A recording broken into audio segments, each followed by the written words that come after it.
I can't even look to see where the nail is. Let me see that.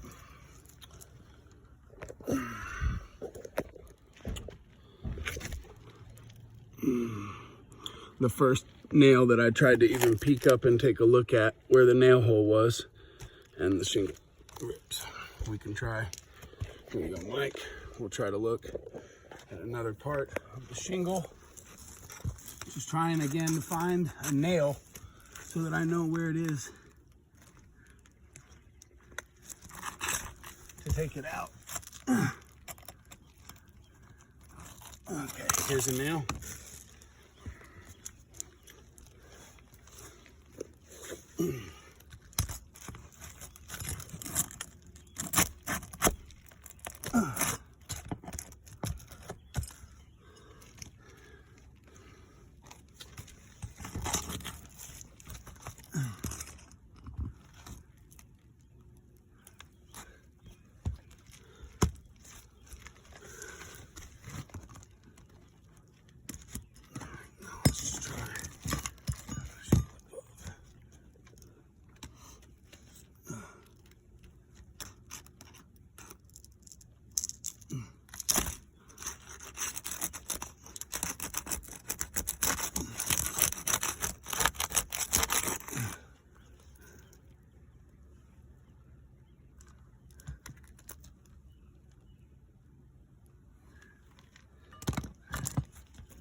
See,